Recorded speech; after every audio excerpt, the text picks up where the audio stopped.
कहा गया है कि पत्रों द्वारा भी अच्छी पहचान होती रहती है। पत्रों का ज़माना जब था तो पत्रों के द्वारा बड़ी अच्छी जान पहचान होती थी। अभी तो मोबाइल का ज़माना है, इंटरनेट का ज़माना है।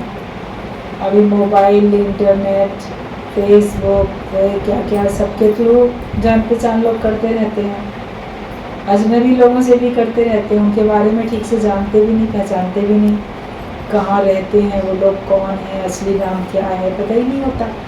लेकिन तो भी जान पहचान कर लेते हैं, उसमें अक्सर लोग धोखा भी खाते हैं। लेकिन पत्रों के माध्यम से ये सब धोखे नहीं होते थे, क्योंकि वो प्रॉपर आपके घर के एड्रेस पे जा रहा है, आपका नाम पता है और आप उनसे जाके भी मिले, देखे, या बीच में किसी से कहीं रास्ते में, ट्रेन में, इधर उधर कहीं से जान पहचान हुई, एड्रेस लिया, मगर फिर कभी वहाँ गए उस शहर तो वहाँ देख कर भी आए। पत्रों के माध्यम से हम गुरु से भी कनेक्ट हो जाते थे। दूसरे शहरों में सब लोग जहाँ जहाँ सत्संग बना, तो वो अभी मान लो लखनऊ नहीं आ पाए हैं गुरु जी के पास, अपने पत्र लिख के भेजते थे। हम लोग बॉम्बे में गीता भगवान को पत्र लिख के भेजते थे, तो जब जाएं, जब मुलाकात हो, लेकिन उससे पहले तो पत्रों से ही मुलाकात हो जाती थी। फिर वहाँ से किसी ने जो प्रश्न पूछा है उसका जवाब दिया, वहाँ से कुछ पूछा गया तो यहाँ से जवाब दिया गया, तो लगता था कि हमारी कितनी जान पहचान हो गई है। तो ये पत्र इसीलिए अभी कितने सुरक्षित भी हैं।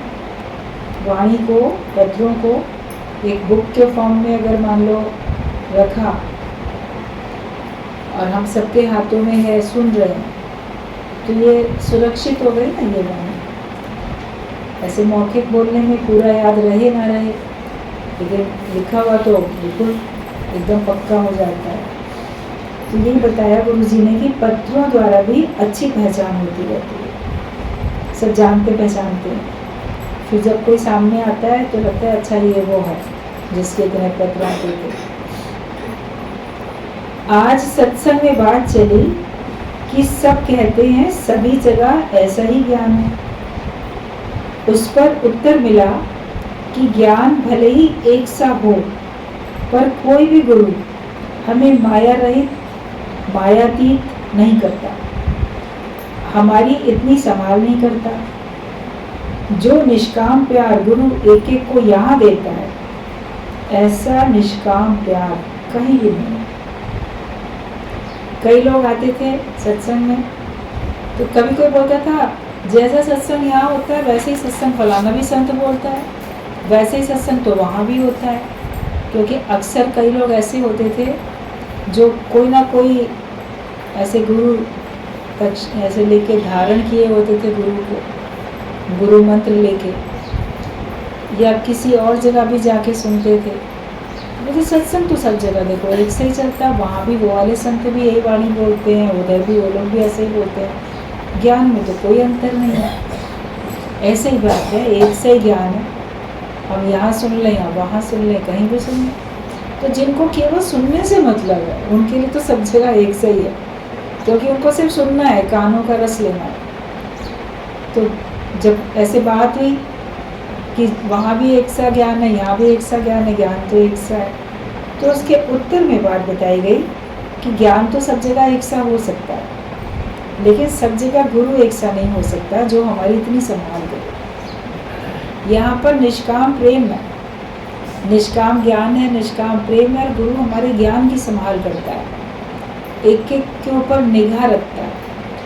और लोग ज्ञान देके अपना काम पूरा कर लेते हैं, लेकिन यहाँ गुरु ज्ञान देके हमको ज्ञानवान बनाता है, हमको माया रहित करता है। अंदर से, हमारे अंदर से मोह माया सब निकल जाती है, विषय विकार सब निकल जाते हैं, कर्मों से ऊंचा उठा देता है। तो इतनी मेहनत और लोग कहाँ करते हैं। उन्होंने तो बस आपको गुरु मंत्र देके अपना शिष्य बनाया, और आपने भी मान लिया ये मेरा गुरु है, उन्होंने मान लिया हाँ तुम हमारे शिष्य हो। बाकी आप हर मंथली डोनेशन जो देना होगा वो आप अगर फिक्स है तो फिक्स दोगे, नहीं तो अपनी मर्ज़ी है तो अपनी मर्ज़ी का जितना भी दोगे। सेवाएं करोगे, ज्ञान सुनोगे, मगर आपकी रहनी बनी कि नहीं बनी, आप दुख में दुखी होते हो कि सम रहते हो, इस बात की उन लोग को ना तो समय है और ना उनको परवाह होती है। तो ठीक है, बस ज्ञान सुना है ना, ज्ञान से अपना जीवन बनाओ। जैसे उन्होंने केवल आपको एक ज्ञान सुना दिया, बाकी उसको अपने जीवन में उतार के मेहनत आपको करनी है। तो वहाँ अगर कोई बनना चाहता है ज्ञानवान तो शिष्य को अधिक मेहनत करनी पड़ती है। और यहाँ पर हम देखते हैं कि गुरु की सारी मेहनत होती है, हम लोग को कुछ मेहनत नहीं करनी पड़ती, आसानी से हम लोग का जीवन बन जाता है, क्योंकि हमें हर पल ये एहसास होता है, पता चलता है, प्रत्यक्ष अनुभव होता है कि गुरु हमको देख रहा है, हर समय उसकी निगाह में हम हैं और वो हमारी संभाल करके हमारे से बातचीत करके हमारे अंदर के अज्ञान को दूर भी करता है। तो ज्ञान सब जगह एक सा हो सकता है, लेकिन जो मेहनत यहाँ है वो हर जगह नहीं होती, और जो निष्काम प्रेम गुरु के द्वारा हमको मिलता है वैसा निष्काम प्रेम हमको और कहीं भी नहीं मिलता है। कोई भी हमारी इतनी संभाल नहीं करता है, और जो निष्काम प्यार गुरु एक एक को यहाँ देता है, ऐसा प्यार निष्काम कहीं भी नहीं है। हर जगह माया का व्यवहार है, परंतु यहाँ कि गुरु जो स्वयं माया नहीं चाहता तो हमें भी माया से उपराम करता है, और सब जगह माया का व्यवहार होता ही होता है। उनके पास आश्रम बने हुए हैं, आश्रम को चलाने के लिए उनको माया की आवश्यकता होती है। उनके पास आश्रम में शिष्य आके अपना घर द्वार छोड़ के रह जाते हैं, तो वहाँ पे लंगर के लिए, प्रसाद के लिए, भंडारा ये वो सब के लिए जो लोग रह रहे हैं उनके लिए जैसे डोनेशन की आवश्यकता होती है, माया का व्यवहार वहाँ पे होता ही है, क्योंकि वैसी आवश्यकता है। अब यहाँ पर गुरु ने अलग से कोई आश्रम नहीं बनाया, हर एक का घर ही आश्रम है, तो इसलिए माया के व्यवहार की आवश्यकता ही नहीं होती। हर एक समर्थ है, अपना अपना घर चला रहा है, गुरु ने घर छुड़ाया नहीं। आप अपनी प्रारब्ध का अपने घर से खा पी के आते हो, पहन ओढ़ के आते हो, आपकी प्रारब्ध का आपको मिलता है। बाकी प्रेम में आप एक दूसरे के निमित्त कुछ भी खर्च करते हुए एक अलग बात होती है।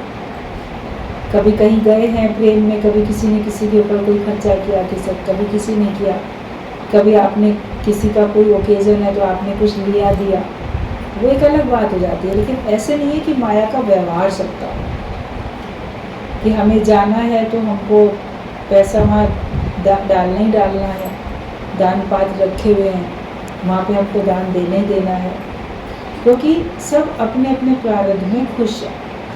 और गुरु हर एक को उसके भाग्य के ऊपर विश्वास रखना भी सिखा देता है। कहते तेरी रोजी तुझको ढूंढे, दिल विच कर आराम, और दाने दाने पर लिखा है खाने वाले का नाम। एक एक दाने पे खाने वाले का नाम लिखा हुआ है। तुम्हारी रोजी रोटी तुमको खुद ही ढूंढेगी, तुम अपने दिल में आराम करो, दिल विच कर आराम, यानी कि सुस्त आलसी बन के शरीर से भी बैठ जाओ। ऐसे मन में आराम रखो, मन में राम को बसा के रखो, मन को स्थिर करके रखो, मन में धीर रस तसल्ली रखो कि भगवान को जो देना होगा, जब देना होगा, वो मुझे अवश्य देगा, और उसको जैसे मेरा काम चलाना होगा वो मेरा काम वैसे ही चलाएगा, और मुझे तो केवल भगवान की भक्ति से मतलब है, मुझे यह काम ईश्वर से, मुझे जगत से कोई काम नहीं है, मुझे तो ईश्वर से ही काम है। तो हम जब अपने आप को ऐसा समर्पित कर देते हैं तो देखते हैं कि कमी भी कोई नहीं रहती, किसको किस बहाने भगवान पहुंचाता रहता है। जो जहाँ रहता है उसकी प्रारब्ध वहाँ पहुँच जाती है, उसके भाग्य का ही उसको मिलता है, कोई किसी को देने वाला नहीं है, लेकिन हर एक का भाग्य उस तक है उसके पास, और वही उस तक उसकी रोजी रोटी पहुँचाता रहता है। तो भगवान की भक्ति में लगा रहता है भक्त, तो वो माया की तरफ ध्यान नहीं देता और उसका काम भगवान अपने आप करते हैं।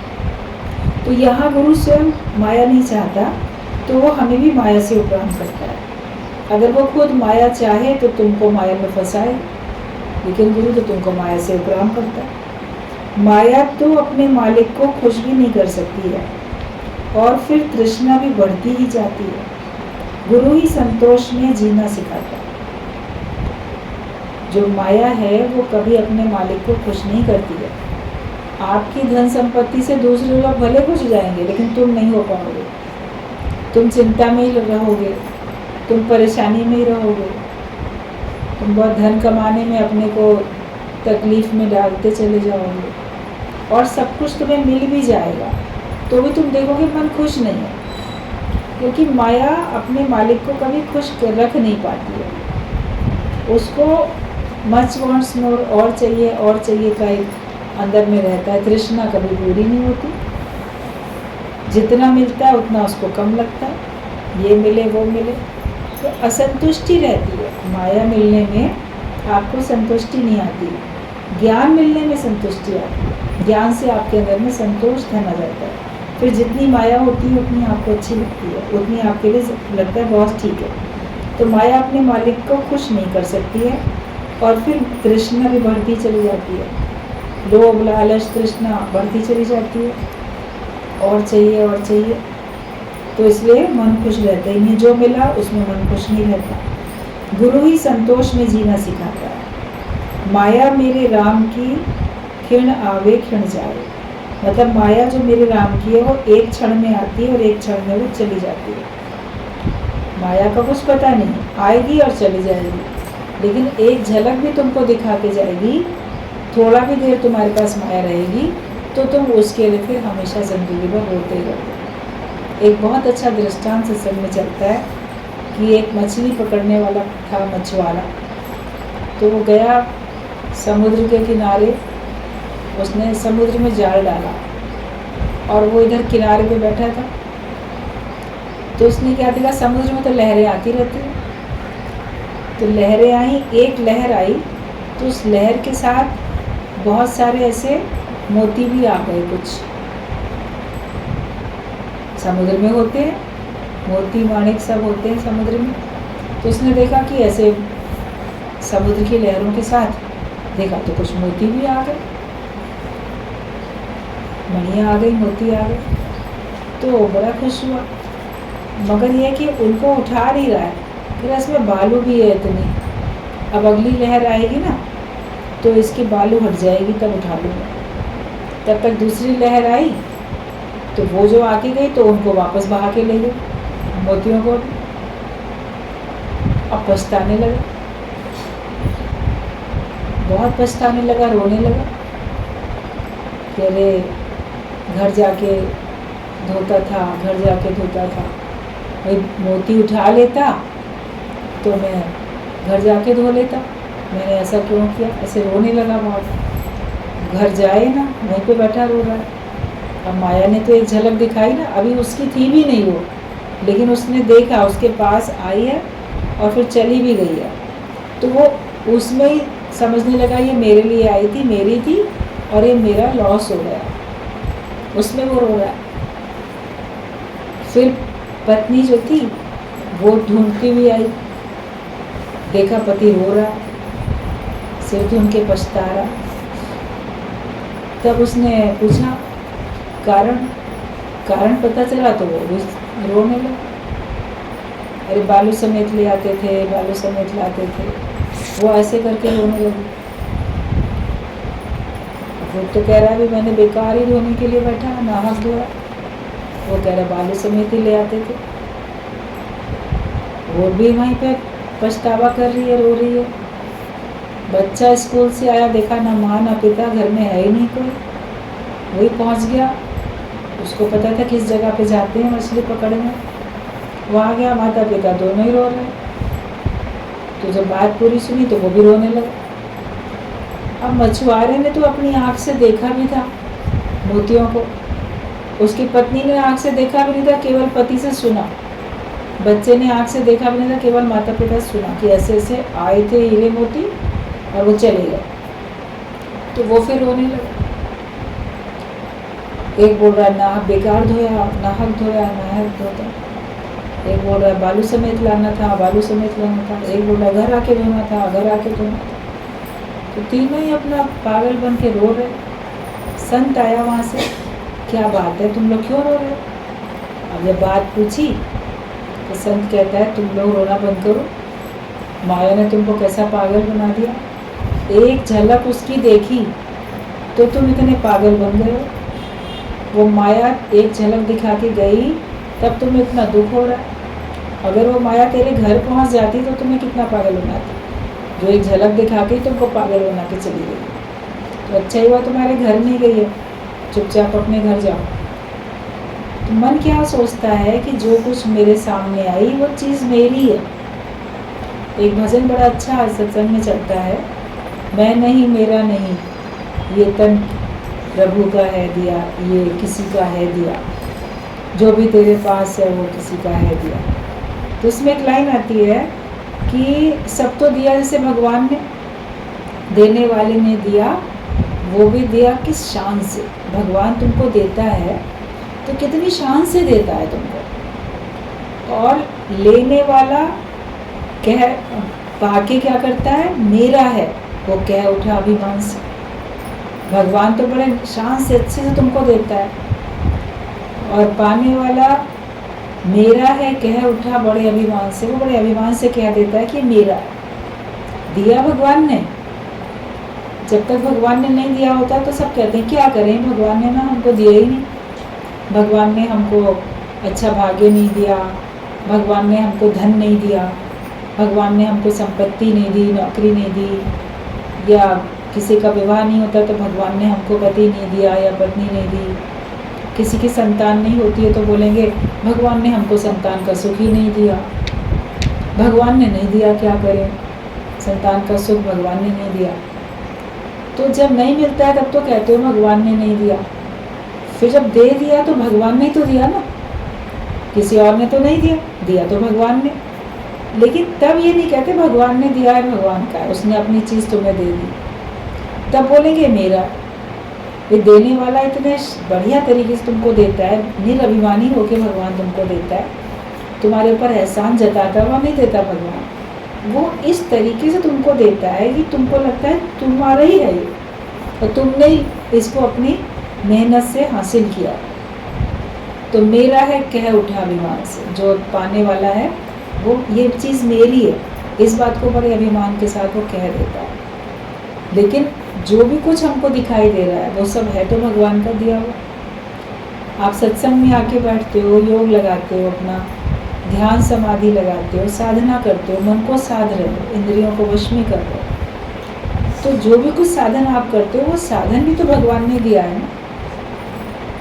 माया कमाने में भी जो भी कुछ है वो भी भगवान की मर्जी है, और ज्ञान का धन कमाने के लिए भी जो भी कुछ आपके पास है वो जिस तरीके से आप ज्ञान अपने अंदर हासिल करके पक्का कर रहे हो वो भी तो साधन भगवान का ही दिया हुआ है।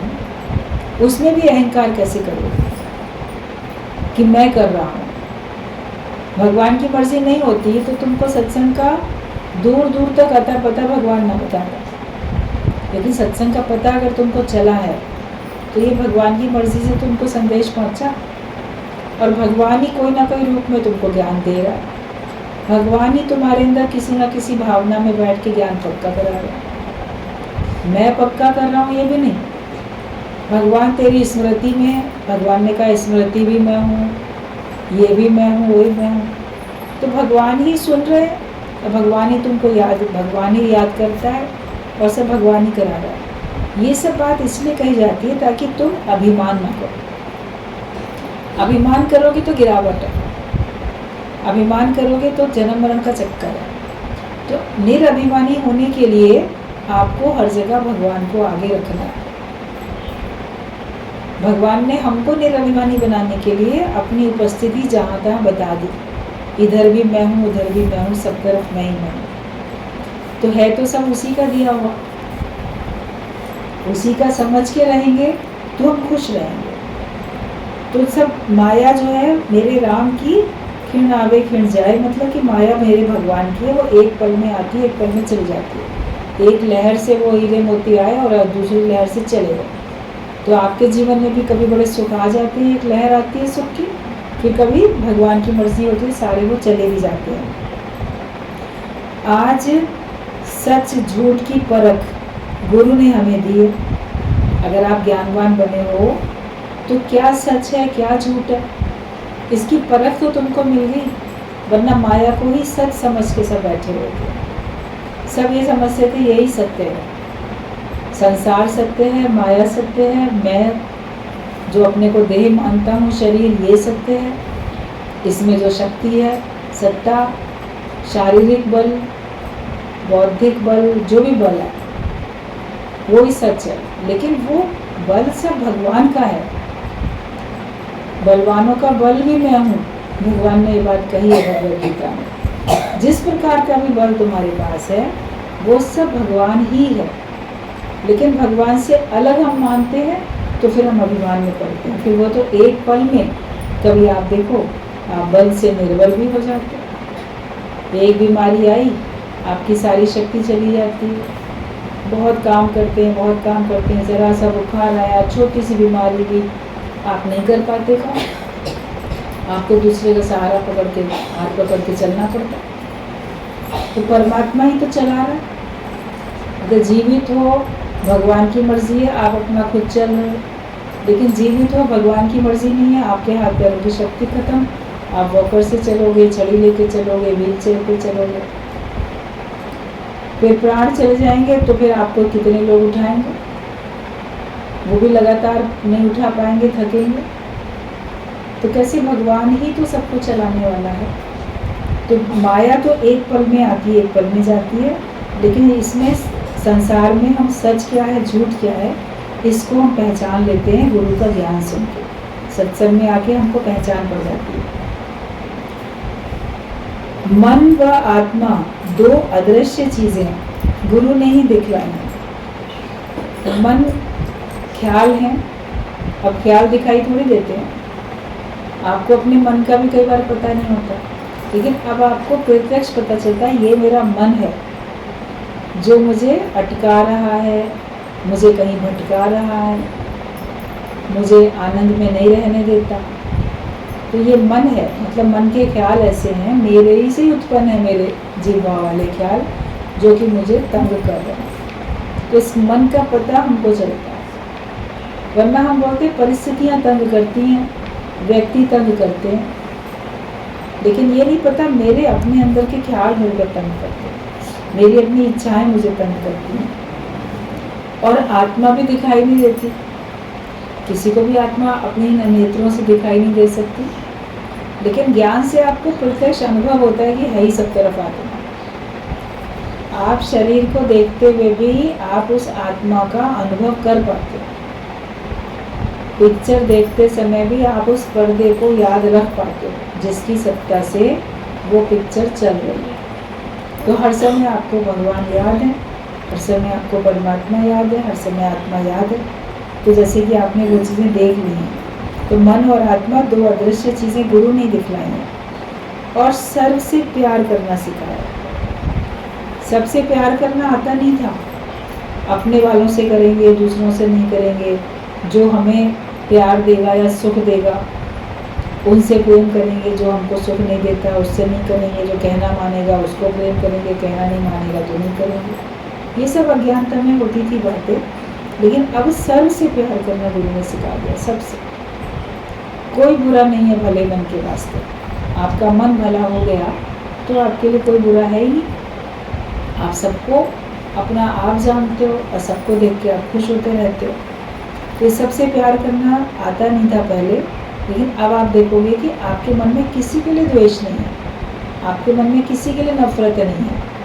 भले आप किसी को याद करो ना याद करो, किसी की मदद करो ना करो, लेकिन समय पड़ने पे सामने कोई होगा तो आप उसकी मदद कर पाओगे। भले किसी ने आपके संग शत्रुता भी की होगी, लेकिन फिर भी आप देखोगे तो आप उसकी मदद कर पाओगे, क्योंकि गुरु ने आपको सबसे प्यार करना सिखा दिया।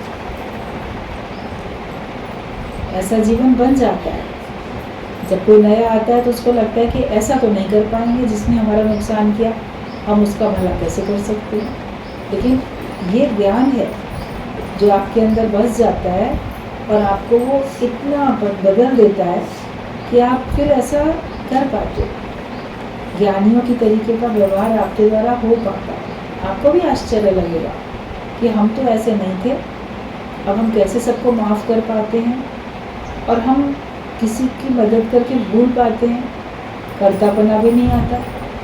वरना तो मनुष्य किसी के लिए इतना सा करता है ना, गाता बहुत है, मैंने ये किया उसके लिए, मैंने वो किया, सारी ज़िंदगी याद रखेगा, सबको सुनाता रहेगा, अभी तो आपको भूल ही जाता है।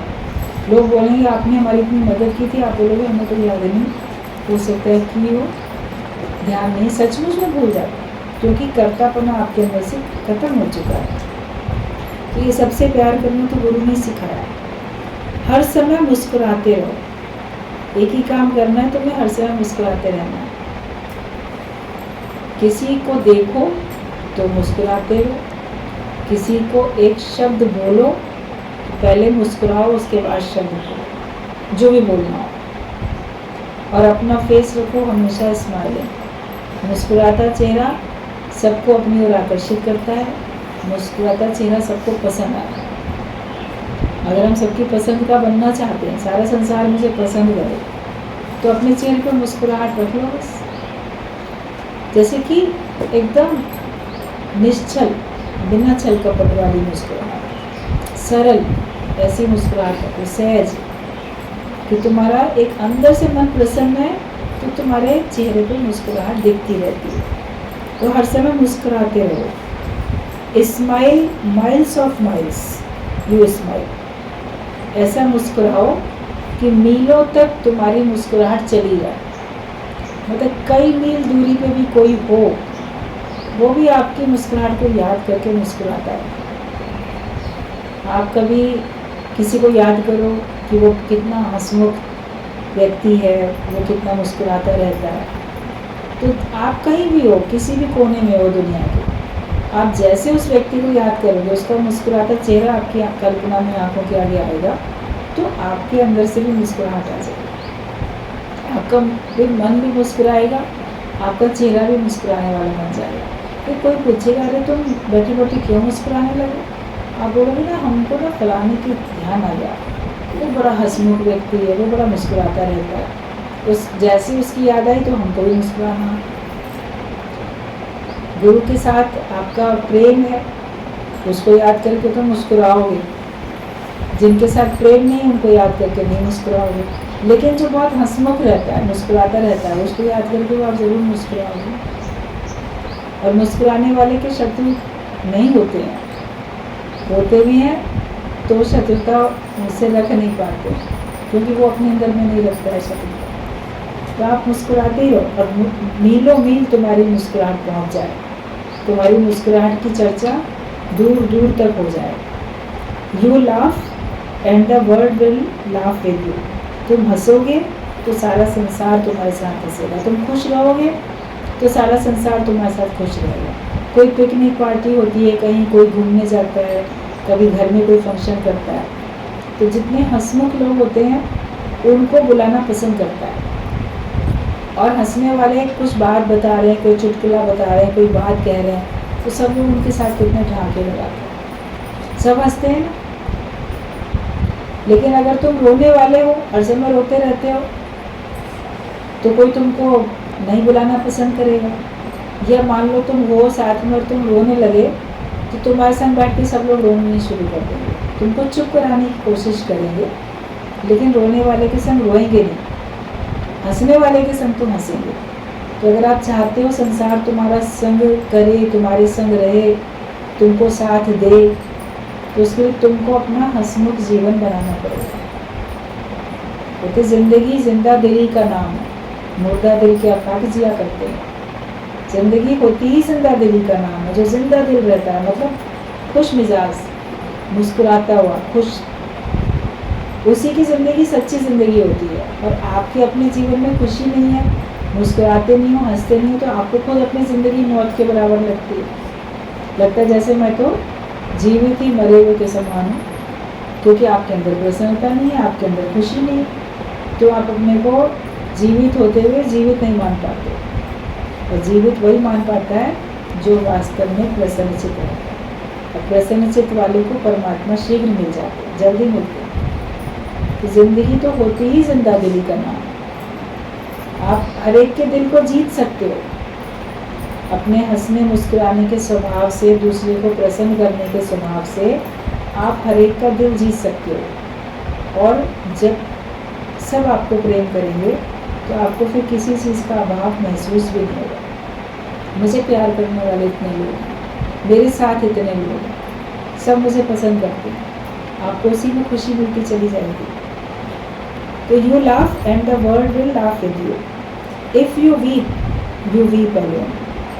अगर तुम रोगे तो तुम्हें फिर अकेले ही रोना पड़ेगा। तुम्हारे हंसने से पूरी दुनिया हंसेगी। अगर तुम सारे संसार में भी खुशियाँ बांटना चाहते हो, सारे संसार को खुश करना चाहते हो, लोग सोचते हैं वो सोशल वर्क करें, मदद करें, हम सारे संसार को खुश करेंगे, तो उसके लिए सबसे पहले तुम्हें खुश होना पड़ेगा। तुम खुश रहोगे तब तो सारे संसार को खुश कर सकोगे। अगर तुम खुश नहीं रहोगे तो कैसे सबको खुश कर सकते हो? तो तुम्हारे हंसने से ही सारी पूरी दुनिया हंसेगी। Live and let live. जियो और जीने दो। खुद भी अच्छी तरह से जियो और दूसरे को भी अच्छी तरह से जीने दो। मनुष्य क्या करता है? अपने स्वार्थ के कारण से खुद तो अच्छे से जीना चाहता है मगर दूसरे को जीने नहीं देता। उसके राह में कांटे बिखेरता जाता है, दूसरे को कष्ट पहुंचाते जाता है। लेकिन ज्ञानवान जो है वो खुद भी जिएगा और दूसरे को भी जीने देगा। मतलब अपना आप रास्ता लो और दूसरे के रास्ते में विघ्न मत डालो। वो जैसे जी रहा उसको वैसे जीना। उसमें क्यों आप विघ्न बाधा डालते? जैसे उसको खुशी मिलती है वैसे जिएगा, तुमको जैसे खुशी मिलती है तुम वैसे जियो। दूसरे के किसी भी काम में हमको बहुत ज़्यादा अपनी चलानी नहीं चाहिए। तो जियो और जीने दो।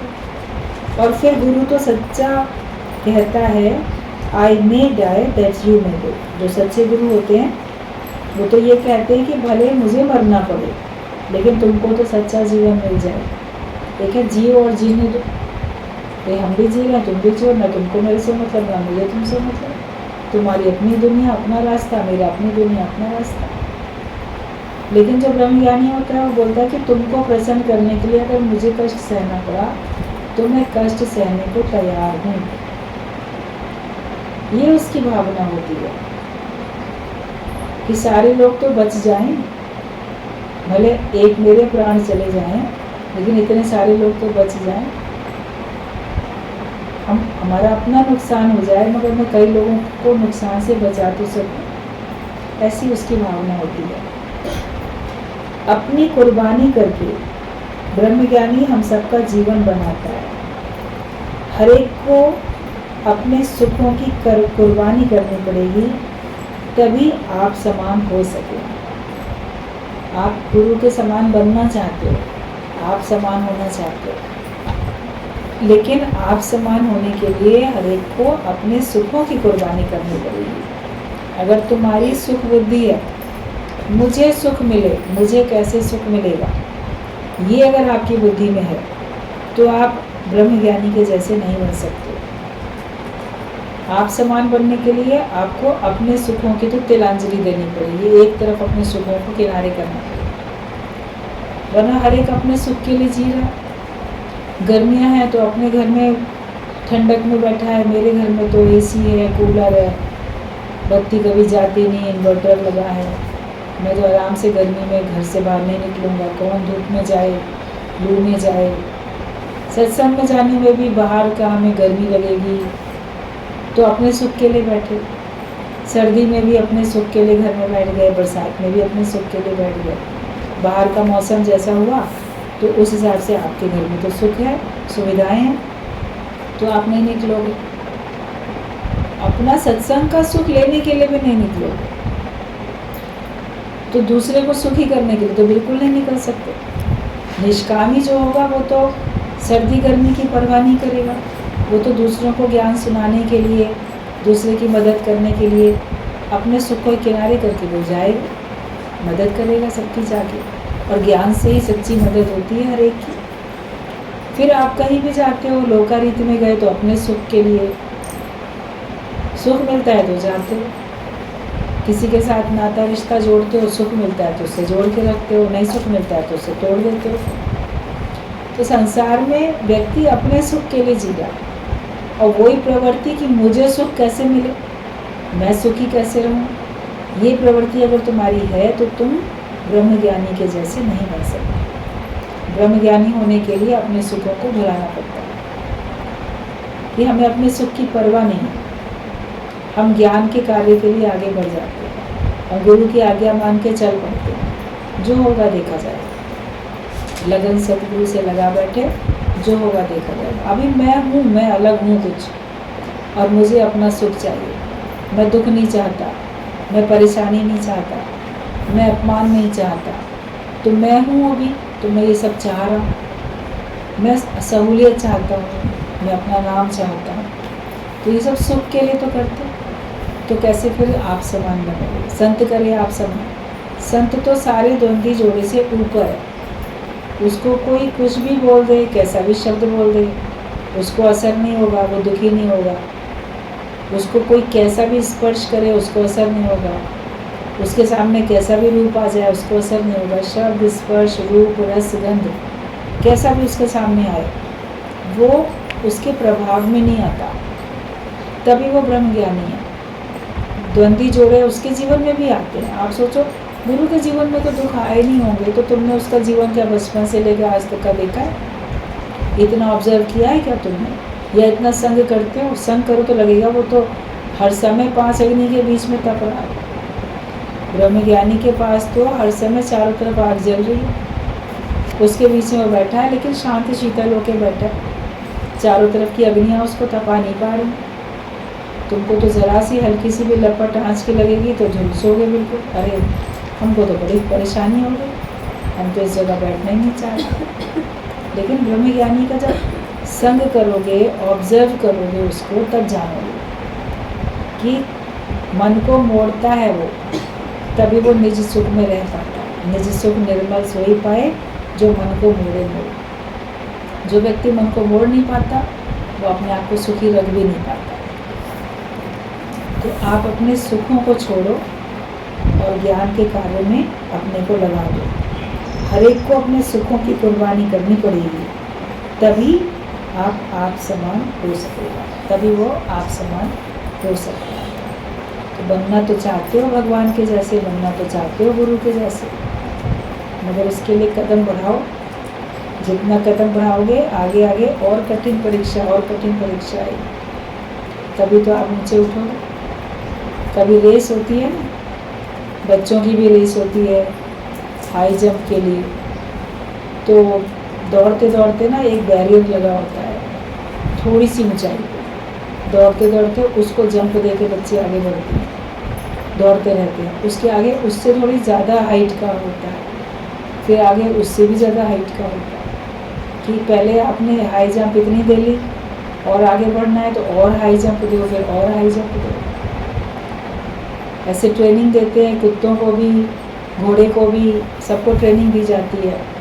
जो आर्मी में और पुलिस में होते हैं, घोड़े, कुत्ते, तो इन सबको बहुत ट्रेनिंग दी जाती है। तो वो कर पाते हैं इतना सब, ट्रेंड हो जाते हैं कि हम इतना ज़्यादा भी जंप दे सकते हैं, इतना भी कर सकते हैं। और जो बच्चे रेस में होते हैं, स्पोर्ट्स होते हैं, गेम्स में, तो लॉन्ग जंप, हाई जंप सब होती है। बहुत हाई जंप कोई कर लेता है तो क्या उतना पहले दिन कर पाया था, पहले इतना किया फिर इतना किया फिर आगे कर पाता है। तो हम भी जितना आगे बढ़ेंगे, जितना हम हाई जंप तभी कर पाएंगे। तो हर बार पहले से ज़्यादा कठिन परीक्षा तुम्हारे सामने आएगी, उसके लिए तत्पर रहो, उसके लिए तैयार रहो, तभी तो ऊँचे उठोगे, माया से ऊँचे उठोगे। भगवान के लिए कहते हैं ऊपर वाला भगवान, तो तुम भी तो ऊपर तभी होगे ना, उपराम होगे तब तो ऊपर होगे। जो सामने परीक्षा आती है, जो परिस्थिति आती है, उसको परीक्षा समझो और उसमें मुझे पास होना है। अगर फेल हो गया, आपको पता चलेगा, देखो यहाँ ना मैं फेल हो गया, दुखी हो गया, परेशान हो गया, तो फिर अब और मेहनत करो।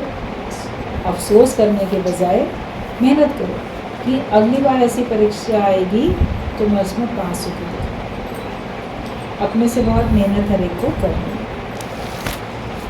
सुखों को छोड़ो और परमात्मा को पाने की भी हुक्म करो।